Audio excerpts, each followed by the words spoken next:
നമ്മുടെ ദിവ്യ അയ്യർ മാഡത്തിൻ്റെ വിഴിഞ്ഞത്തെ പ്രസംഗം വലിയ വിവാദമായി സാമൂഹ്യ മാധ്യമങ്ങളിലൂടെയൊക്കെ കത്തിപ്പടർന്നു. നമ്മുടെ സരിൻ കോൺഗ്രസിൻ്റെ വക്താവ് അതിന് മറുപടി പറഞ്ഞു. അതായത് അസാധ്യമായത് സാധ്യമാക്കുന്ന പിണറായി കാലത്തെക്കുറിച്ച് ദിവ്യ മാഡം പറഞ്ഞതാണ് കോൺഗ്രസ്സുകാരെ ചൊടിപ്പിച്ചത്. കമ്മ്യൂണിസ്റ്റുകാർക്ക് അത് ആവേശം പകർന്നു. അങ്ങനെ വ്യത്യസ്തമായ ചർച്ചകൾ നടക്കുന്നതിനിടയിൽ പാവം മിണ്ടാതൊരു ശബരിനാഥൻ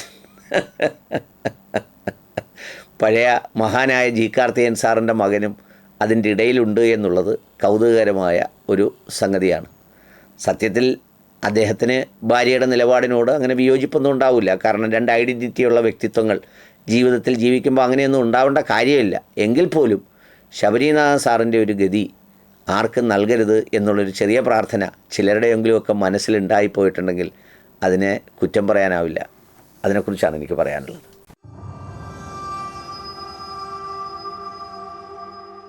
ദിവ്യ അയ്യർ മാഡം IAS ഉദ്യോഗസ്ഥയാണ്. മാഡത്തിൻ്റെ ഏറ്റവും ഒടുവിലത്തെ സംഗതി അവിടുത്തെ പ്രസംഗത്തിൽ ഈ വലിയ ആദരവോടുകൂടി മുഖ്യമന്ത്രിയോട് വളരെ ഭംഗ്യന്തരേണ ആവേശപൂർവ്വം പ്രസംഗിച്ചു എന്നുള്ളതാണ്. IAS ഉദ്യോഗസ്ഥർ സാധാരണ പ്രസംഗിക്കുമ്പോൾ നമ്മളിലെ കടുകൊക്കെ വറുക്കുന്നത് പോലെ വളരെ പരിമിതമായ വാക്കുകളിൽ നിന്നുകൊണ്ട് മിനിമം പദങ്ങൾ ഉപയോഗിച്ച് അതിൻ്റെ ഡിഗ്നിറ്റിയും പ്രൊഫൈലുമൊക്കെ സൂക്ഷിച്ചാണ് സാധാരണ സംസാരിക്കുന്നത്. IAS ഓഫീസർമാരിൽ പലരും ഉത്തരവാദിത്തമുള്ളവർ ഈ പറയുന്ന പ്രസംഗിക്കാൻ അറിയാമെങ്കിൽ പോലും ഒരു ചെറിയ റിപ്പോർട്ട് പോലെ ആക്കിക്കൊണ്ടുവന്ന് അതിൻ്റെ ഫ്രെയിമിൽ നിന്ന് വായിച്ച് അവരുടെ സംഗതി പൂർത്തിയാക്കി അങ്ങ് പോകുന്ന ഒരു പതിവ് ശൈലിയെ പൊതുവിൽ സിവിൽ സർവീസുകാരിൽ നിന്ന് പ്രതീക്ഷിക്കുന്നുള്ളൂ. പിന്നെ അല്ലാത്ത നമ്മുടെ ജയകുമാർ സാറോ അല്ലെങ്കിൽ ബാബു പോൾ സാറോ അല്ലെങ്കിൽ അലക്സാണ്ടർ ജേക്കബ് സാറിനെയൊക്കെ പോലെയുള്ള ആളുകൾ അവരുടെ വായനയുടെയും അറിവിൻ്റെയും പശ്ചാത്തലത്തിൽ അവരുടെ ഔദ്യോഗിക സേവനങ്ങൾ കഴിഞ്ഞ ശേഷമോ അവസാനിക്കാൻ പോകുന്ന സമയത്തോ ഒക്കെ ചില പ്രസംഗങ്ങളൊക്കെ നടത്തുന്നത് വളരെ ശ്രദ്ധാപൂർവം അവർ നടത്തിപ്പോയിരുന്ന ആളുകളുമാണ്.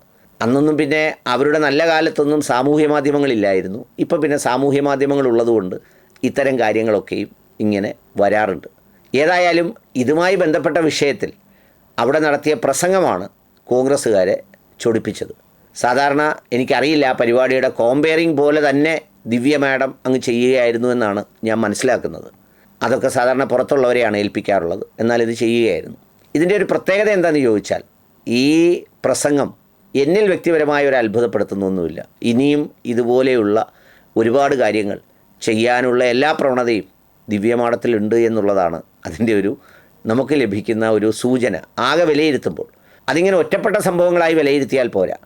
കാരണം ദിവ്യ മാഡം ഈ പറയുന്ന ഒരു വകുപ്പിലേക്ക് ചുമതലക്കാരിയായി വന്നപ്പോൾ ഒരു കുഞ്ഞിനെയും കൊണ്ട് വേദിയിൽ വന്നാണ് പണ്ട് വലിയ ചർച്ചയാക്കിയത്. കുഞ്ഞിനെയും കൊണ്ട് വേദിയിൽ വന്നപ്പോൾ ആ കുഞ്ഞിൻ്റെ അവകാശവും അമ്മയുടെ അവകാശവും പാശ്ചാത്യ ലോകത്ത് നിലനിൽക്കുന്ന വ്യവസ്ഥകളെക്കുറിച്ചുമൊക്കെയാണ് സംസാരിച്ചത്. പക്ഷേ ഒരു നാടൻ ഭാഷയിൽ ചില നാട്ടുകാർ ചിന്തിക്കുന്ന പോലെ, ഞാനൊക്കെ ചിന്തിക്കുന്ന പോലെ ചിന്തിച്ചാൽ അവർക്ക് രണ്ടുപേർക്കും ആ കുഞ്ഞിനെ അല്പസമയത്തേക്കൊന്ന് ഏൽപ്പിക്കാനോ നോക്കാനോ ഒരു ബന്ധുവോ അല്ലെങ്കിൽ അമ്മയമാരോ അല്ലെങ്കിൽ ആരെങ്കിലുമോ അല്ലെങ്കിൽ ഒരു സഹായിയോ ആരുമില്ലാത്തത് കൊണ്ടല്ല ആ വേദിയിൽ വന്നത് എന്ന് ചിന്തിക്കുന്ന ഒരു ചിന്താഗതിക്കാരനായ സാധാരണക്കാരനാണ് ഞാൻ. അങ്ങനെ ചിന്തിക്കുന്ന സാധാരണക്കാരുണ്ട്. പക്ഷേ ആ സാധാരണ ചിന്തകളൊന്നും അപ്പോൾ നമുക്ക് എവിടെയും സാമൂഹ്യ മാധ്യമത്തിലൊന്നും പറയാൻ കഴിയില്ല. പറഞ്ഞാൽ നമ്മളെ പൊങ്കാലയിട്ട് കൊന്നു നിനക്ക് അമ്മയുണ്ടോടാ മക്കളുണ്ടോടാ എന്നൊക്കെ ചോദിച്ച് ആകെ ജഗപുകയായിരിക്കും ഫലമായി മാറുക. പണ്ട് ഈ മൻമോഹൻ സിംഗ് പ്രധാനമന്ത്രിയായിരിക്കെ അദ്ദേഹം നിയമസഭയിലെ ഒരു പരിപാടിക്ക് വന്നപ്പോൾ ഈ നിയമസഭയിലേക്ക് വരുന്ന വഴിയിൽ MLA ഹോസ്റ്റലിന് മുമ്പിൽ വെച്ച് ലെഫ്റ്റിലേക്ക് തിരിയേണ്ടതിന് പകരം അണ്ടർപാസിലേക്ക് വണ്ടി പോയി വലിയ വിവാദമായിരുന്നു. പ്രോട്ടോക്കോൾ ലംഘനം, സുരക്ഷാ വീഴ്ചയൊക്കെ. അപ്പോൾ ഒരു ഓട്ടോ ഡ്രൈവർ വളരെ തമാശ പോലെ പറഞ്ഞത്രേ, ഇത്രയുമൊക്കെ കാശ് മുടക്കി ഇങ്ങനെയൊക്കെ കാണിക്കേണ്ട വല്ല കാര്യമുണ്ടോ? പൊതുപണം കളഞ്ഞ് എയർപോർട്ടിൽ വന്നിറങ്ങിയിട്ട് ഞങ്ങളുടെ കൂട്ടത്തിലുള്ള ഒരു ഓട്ടോക്കാരനെ ഏൽപ്പിച്ചാൽ ഒരു ഗതാഗത കുരുക്കം ഉണ്ടാക്കാതെ പ്രധാനമന്ത്രിയെ കൊണ്ടുവന്ന് അവിടെ വിട്ടേനെ എന്ന് പറയുന്നതൊരു ഭ്രാന്തൻ ചിന്തയാണെങ്കിലും ഇത്തരം ചില സംഗതികളുടെ ചില വൈരുദ്ധ്യാത്മക സംഗതികൾ അതിലേക്ക് കടക്കുമ്പോൾ അതിലുമൊക്കെ ചില ന്യായങ്ങളില്ലേ എന്ന് തോന്നിപ്പോവും. ഏതായാലും അതായിരുന്നു ആദ്യത്തെ സംഭവം. രണ്ടാമത് പിന്നെ ദിവ്യ മാഡത്തിൻ്റെ ഒരു പ്രകടനം അല്ലെങ്കിൽ അത്തരം ഒരു പ്രതികരണം കണ്ടത് ഈ ശബരിമല അയ്യപ്പനെ വിളിക്കുന്ന സമയത്താണ്. അതും ഈ പറഞ്ഞതുപോലെ ആർക്കും എതിർക്കാൻ കഴിയില്ല. കാരണം എതിർത്താൽ ഈ വർഗീയത കത്തി നിൽക്കുന്ന സ്ഥലത്ത് അങ്ങനെയാണെങ്കിൽ മറ്റേ IASകാർ പള്ളിയിൽ പോകുന്നില്ലേ, മറ്റേ ആൾ ഇവിടെ പോകുന്നില്ലേ എന്നൊക്കെ പറഞ്ഞ് വലിയ ചർച്ച വരും. അവിടെയും ഈ പറഞ്ഞതുപോലെ ഒരു സിവിൽ സർവീസ് ഉദ്യോഗസ്ഥൻ അല്ലെങ്കിൽ ഉദ്യോഗസ്ഥ അവരുടെ ഔദ്യോഗികമായ ആ ഡെക്കോറം സൂക്ഷിക്കുമ്പോൾ അത് വേണമായിരുന്നോ എന്ന് ചിന്തിക്കുന്നവർ നിശബ്ദരായി അങ്ങ് ഇരിക്കാനേ പറ്റുള്ളൂ, മിണ്ടാൻ കഴിയില്ല. അവിടെയും ഈ പറഞ്ഞ രണ്ട് പക്ഷം കിട്ടും. പിന്നീട് നമ്മുടെ മാഡം പിന്നീട് കാണുന്നത് ഈ നൃത്തം കളിച്ചുകൊണ്ടാണ്. ആ നൃത്തം ചെയ്യുന്ന വേളയിൽ ജീവനക്കാരോടൊപ്പം തിരുവാതിരയോ മറ്റോ കളിക്കുന്ന ഒരു സാധനമാണ്. അതും ഒരു ജില്ലാ കളക്ടറായിരിക്കുന്ന ആൾ അങ്ങനെ ഒരു നൃത്തച്ചുവടുകൾ വെക്കുന്നത് എത്രത്തോളം ആ പറയുന്ന പോസ്റ്റിൻ്റെ ഒരു സംഗതിക്കൊക്കെ ശരിയാണോ എന്ന് ആരെങ്കിലും മറ്റൊന്നിൻ ധർമ്മയോഗത്താൽ അതുതാനല്ലയോ ഇതെന്ന് വർണ്ണത്തിൽ ആശങ്ക പോലെ ചിന്തിച്ചു പോയാൽ അവിടെയും പെട്ടുപോകും. എന്താ അത് പറ്റൂലേ?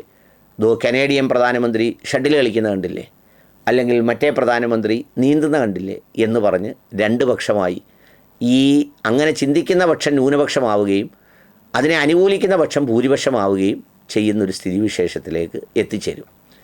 പിന്നീട് മാഡത്തെ നമ്മൾ കണ്ടത് നമ്മുടെ രാധാകൃഷ്ണൻ സാറിനെ ആലിംഗനം ചെയ്യുന്നതിലാണ്. സ്നേഹപ്രകടനമാണ്, അദ്ദേഹത്തിനോടുള്ള ആദരവാണ്. അതിൻ്റെ സംഗതികളൊക്കെ ചെയ്യുമ്പോഴും ചിലരെങ്കിലും ചിന്തിച്ചു പോകും, അങ്ങനെ ഒരു ആദരവ് പ്രകടിപ്പിക്കാൻ ഇങ്ങനെ ഒരു സീൻ എടുത്ത് അത് സാമൂഹ്യ മാധ്യമത്തിലൂടെ പ്രകടിപ്പിച്ച് അങ്ങനെ വേണം. എത്രയോ മനുഷ്യർ അല്ലാതെ തന്നെ സ്നേഹവും ആദരവും ഒക്കെ പ്രകടിപ്പിക്കുന്നു എന്ന് ചോദിച്ചാൽ ആ ചിന്തയും ന്യൂനപക്ഷ ചിന്തയും അപകടകരമായ ചിന്തയും ആവുള്ളൂ. ഭൂരിപക്ഷ ചിന്ത ഒരു പിതാവിന് തുല്യമായി ഒരാൾ ഒരു ആലിംഗനം ചെയ്താൽ അല്ലെങ്കിൽ ആ നന്മയെ ഒന്ന് വാരിപ്പുണർന്നാൽ അതിലെന്താണ് തെറ്റ് എന്ന് ചോദിക്കുന്നവരായിരിക്കും വർത്തമാന കാലഘട്ടത്തിൽ ഒത്തിരി. പക്ഷേ അവരെ ഒത്തിരി ആളുകളെ ഇതുവരെ പിന്തുണച്ചവരെ നിരാശപ്പെടുത്തുന്നതാണ് ദിവ്യ മാഡത്തിൻ്റെ ഈ പ്രസംഗം എന്നാണ് കേൾക്കുന്നത്. നിരാശപ്പെട്ടിട്ട് കാര്യമില്ല. മൊത്തത്തിൽ അങ്ങനെ ആവുമ്പോൾ ഇടയ്ക്കിടയ്ക്ക് ഇങ്ങനെയാവും. ഇടയ്ക്കിടയ്ക്ക് ഇങ്ങനെ ആവുമ്പോൾ മൊത്തത്തിൽ വരുന്നതിനെയൊക്കെയും അങ്ങനെ തന്നെ കാണേണ്ടി വരും. അത്രയേ ഉള്ളൂ.